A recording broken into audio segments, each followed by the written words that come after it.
Colman McCarthy is a man on a mission to make the world a more peaceful place, one student at a time. He puts our Mo Rocca to the test. I guess we can go right to the classroom now. Writer and teacher Colman McCarthy begins each school year with a pop quiz and a cash prize. And I pull out $100. If anybody can answer the quiz, all names, it's yours. Mo, I want you to take the quiz. Okay. Who was Robert E. Lee? He was the general of the Confederate Army of Northern Virginia. Yes, that's it. I started off confidently. Who was Napoleon? He was a guy with a complex. Yes, the French general. Good. It's looking good. But then... Emily Balch. She's not the woman who wouldn't go out of her house in Massachusetts and wrote poetry. No. Emily Balch was a Nobel Peace Prize winner that founded the Women's International League for Peace and Freedom. Nor could I identify Jody Williams, a Nobel winner for her work with landmines, or Jeanette Rankin, the first woman elected to Congress and the only member to vote against American involvement in both world wars. Mo, don't feel bad. It's always safe money. I can always count on American education. For 38 years, Colman McCarthy has been trying to give away that $100 to the more than 30,000 high school and college students in the Washington, D.C. area who have taken his course in peace studies. A former columnist for the Washington Post, McCarthy has spent his life preaching and teaching nonviolence. And there are options to deal with conflicts in other ways. But we don't teach them the other way, so they look on people like me, well, you're one of those old 60s hippies, one of those old liberals still hanging around, aren't you? McCarthy's own journey began 82 years ago. Raised on New York's Long Island, he went to Spring Hill College in Alabama, where he pursued his first passion. And I went there for 18 reasons, Mo. It had a golf course on the campus. He turned pro his senior year, but he'd also discovered the writings of Trappist monk and social activist Thomas Merton. And driving back home from Alabama, he stopped at a monastery in Georgia. He ended up staying 5.5 years. How come you didn't become a priest? I didn't like the taste of wine. His calling, it turned out, was journalism. In 1969, he began writing for the Washington Post, where he interviewed and befriended many of the 20th century's most prominent peace advocates.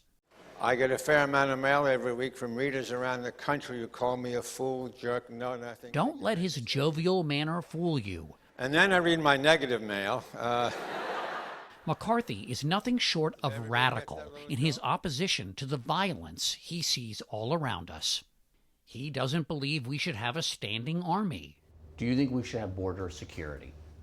I don't believe in borders. The borders are artificially created, mostly by military action. He has no use for the national anthem. I've never stood up for the Star-Spangled Banner because that is a war song. It's about bombing people. It's about rockets. It's about a useless war. He's against both the death penalty and abortion. But I don't criticize anybody who's had abortions. I don't want the government involved, but I do think we ought to educate everybody that there are other means to solve an unwanted pregnancy. If you think you know how McCarthy votes, well, he's never voted. His commitment to nonviolence extends beyond humankind, which is why he hasn't eaten meat in decades. Is anything you're wearing from an animal? No, my shoes are not leather, but good try. He doesn't own a car. Instead, he bikes to work. I do have a little dark side to me, Mo. Which is? About my bicycle. I love it when there are traffic jams. There they are just polluting the atmosphere, and I breeze right on through, and for a couple of seconds, I feel so morally superior. He brings about 20 speakers a semester to his class at Bethesda Chevy Chase High School in Maryland, where he teaches on a volunteer basis. That's right, McCarthy doesn't get paid to teach here. Guest speakers have included Nobel laureates Mered Corrigan, Mohammed Yunus, and Adolfo Perez Esquivel. And then you brought in a maintenance worker from the school. I bring in Lily Flores, who was the cleaning lady at the school, who fled El Salvador when she was 14, never went past 6th grade. Caroline Villases, Kyle Ramos, and Gabrielle Mizell were all students when we dropped in on McCarthy's class before the pandemic. How is your life going to be different after you leave here for having taken this course? So originally I was thinking of maybe going into a creative field, but now I'm looking for something more like, I guess, practical, like that where I'm actually hands-on helping people. So I'm thinking of being a social worker. Right. For me, it's kind of just installed a sense of responsibility that that I kind of need to like help other people and just help our world we're in. He also just brings out the best in people. He sees the strength in us, and he makes sure that every student knows how important they are, which is really awesome. McCarthy's class has no exams and no grades. He considers grades academic violence. Would you agree? I would agree. Peace education, is that your calling in life? Well, my calling in life is to be a good husband and a loving father and a loving husband. I think that comes first. He's been married to his wife, Mav, for 53 years. The couple has 3 sons. It's one of the dark secrets about the peace movement. So many of the great peacemakers were wretched people at home. They were cruel in ways we rarely hear about. Gandhi was an awful husband and father, a very domineering husband.